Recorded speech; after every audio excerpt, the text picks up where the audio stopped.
video I want to talk about like my thoughts about the Mustang Unleashed experience. You know, I went to Charlotte, North Carolina, I don't know, earlier in June. Well, if you don't know what the Mustang Unleashed program is, it's for anybody that buys a new Mustang, even if it's an EcoBoost. It doesn't have to be a GT. You get invited to go do this Mustang experience in Charlotte, North Carolina, and the raceway they have down there. It's called the school is called the Ford Racing School. And so I have some thoughts about it. First of all, it's a full day thing, and there's like a short reception the evening before. That might be somewhat missable. I mean, you do have to you actually do sign up. You fill up some paperwork. If you haven't bought the insurance, they offer you the insurance again. I just purchased it online. I basically did everything online, so my sign up period time on the evening before the experience was rather short because I already did all the stuff I needed to do.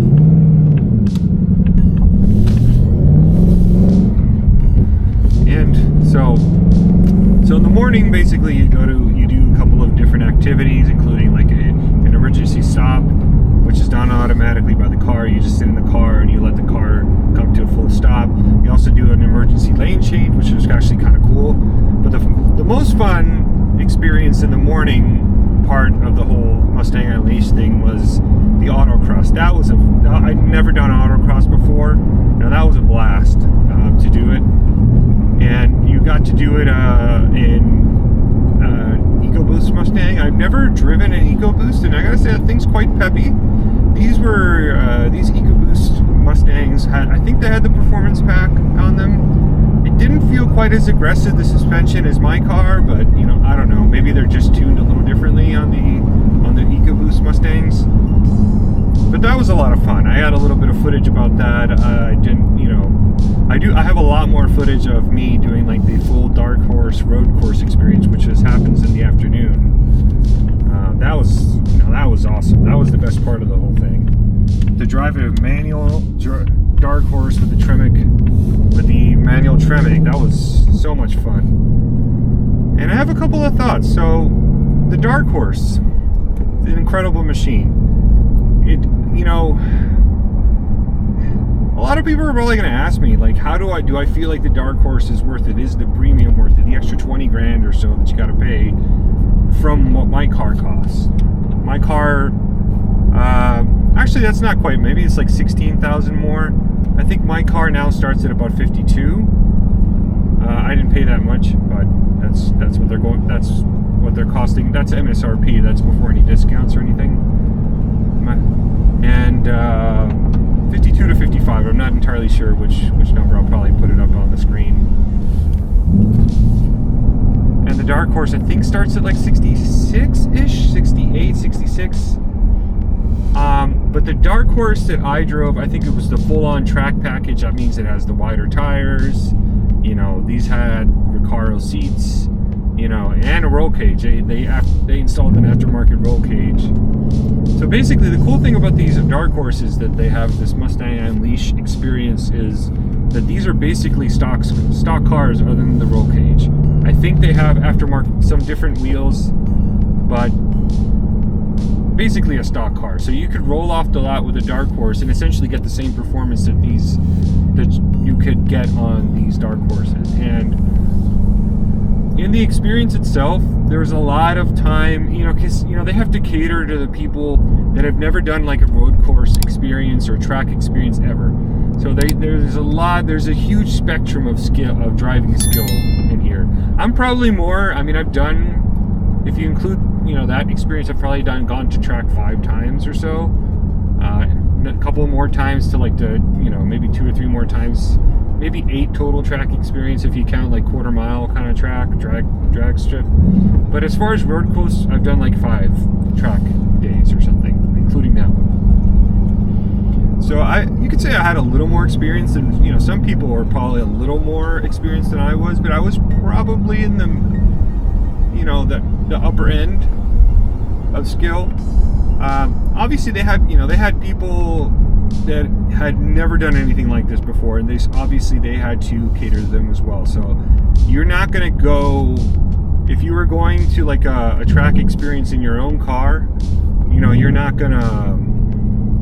probably going to go a little faster, but you know, again, this isn't my car. These are cars that they provide, so I sort of understand.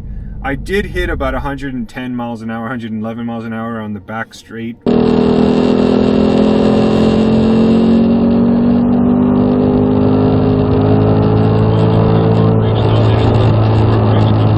At one point, so that's as fast as I got.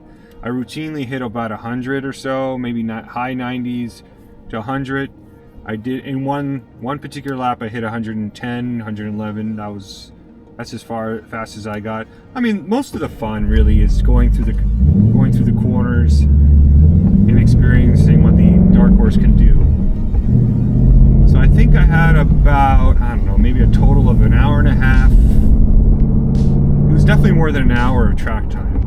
Because a lot of people, you're able to take a guest. So if you take a guest, you kind of split the time on track with a guest.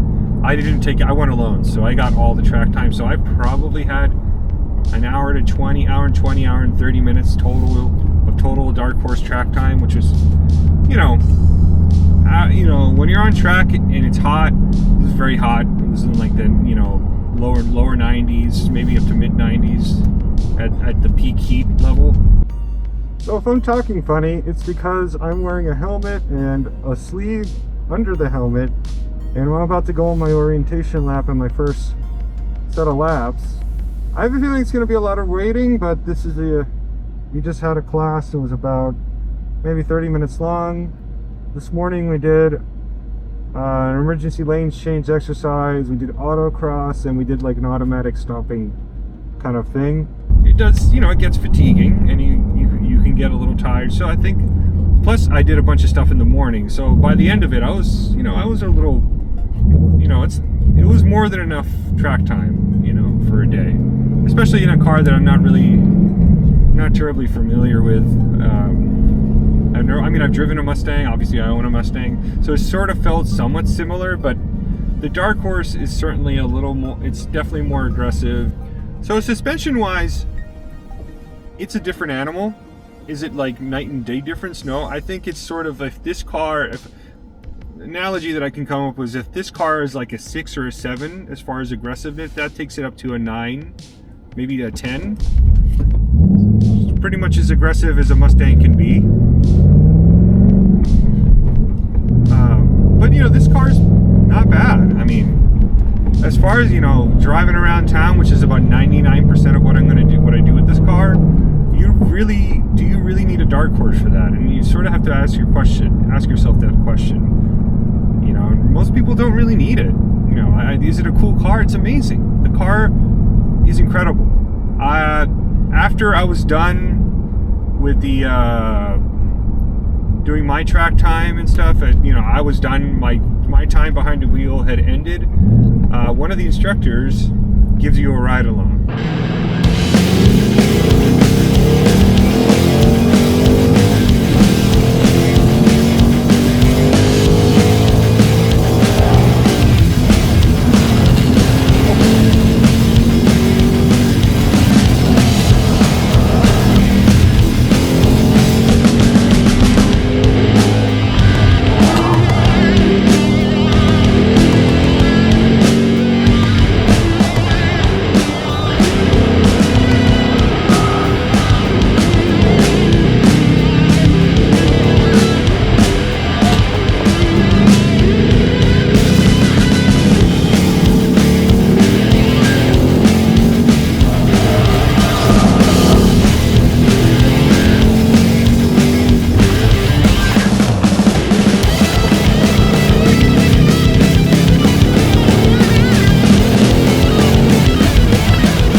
so we're good.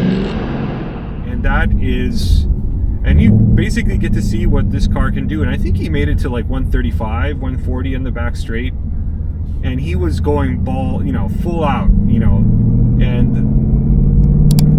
the Dark Horse is an incredible machine. Let's just leave it like that. It can do, I was going, compared to what this guy was doing, he was going maybe, for him, probably 8 to 9 tenths. For me, that would have been like 20 tenths. I've never driven a car that fast in my life. And I don't have, obviously there's like, a lot of them are retired professional drivers. So, they know what they're doing. And I will probably never in my life be able to drive a car like this guy took me for a ride in. And I probably have a little bit of footage of that. The experience was pretty awesome, to be honest. I would do it again. They offer, I mean, even if you don't buy like a new Mustang, they offer like programs and stuff that you can buy. You pay for it yourself. I mean, Ford was nice enough to pick up the check for this one for me, which is kind of cool. But this is sort of like a basic track experience. They offer, track experiences for all, different levels. Like even if you want to like go somewhat semi-pro, you could say, the semi-pro level. I got to talk about the transmission. I should mention that this is my first time in a Dark Horse. My first experience with a Tremec, I've only drove it to the track. Maybe like about a half a mile drive. It does feel a little different from the MT82. I immediately feel that the shifts are shorter. Other than that, it feels very similar. The grab point on the clutch is very similar in this car to my car. So, like, I just started going. I got in this car, and I was able to, no drama. I was just able to like drive it as if I've been driving, like it's my own car in a way. So if you're concerned about going from an MT82 to a Tremec or a Dark Horse, overall, maybe the transmission feels a little better. But again, if you're not happy with the shifts if you feel the shifts are too long on the MT82 on an S650, you can buy a different shifter and kind of fix it and make it feel more like the Dark Horse shifter on the Tremec. Obviously, people like the Tremec a lot because people talk about the longevity of the MT82s, how they break. That could happen from what I've heard, this Gen 4 MT82 that's on the S650s, they've made a lot of improvements to that transmission, and again, I honestly have no complaints. But really excited to get on track on the Dark Horse, see how it feels. A lot of people will complain, say that the MT82 sucks. I drove a manual Dark Horse with the Tremec, and the biggest difference that I felt was the throws. The throws are shorter in the Tremec. I honestly like the notchiness, and like the gates are like more clear in my car versus the Dark Horse felt a little more vague. Don't know if it's a car that's been, it had like 5,000 miles of heavy track use, so it could be that. But my car is a lot newer, it's got under 2,000 miles. The throws are shorter, but that's honestly something you could address with the MT82 by getting an aftermarket shifter like from Stita or something, and you could totally address that. If you don't feel, even though these throws are not that long, in my opinion, I wouldn't touch this shifter. I think it's fine, but you can address that if you really want to, if you really feel like it's a problem. I really don't think it's a problem. When you're on track and stuff, that half of a tenth or not even that you're gonna save in time is really not, it's not that important. And maybe if you're a drag racer, buy the automatic, to be honest. You don't want to be driving a manual. I mean, if you're road racing on like a track, that amount of time is not, it's really not that bad. But yeah, overall, I would say the Tremec's a little better, but is it like a lot of people swear and say that it's like a night and day difference. I wouldn't go that far, honestly. But again, you know, I'm not like I'm not really an expert. You know, I've been driving stick as long as I've owned this car, so I can't, you know, whatever. You take my word or not. I really didn't think. I don't think the MT82 is a deal breaker. I thought the Tremec was maybe a little better, but it's not like, you know, incredible, you know, insanely better.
But overall, I really enjoyed my experience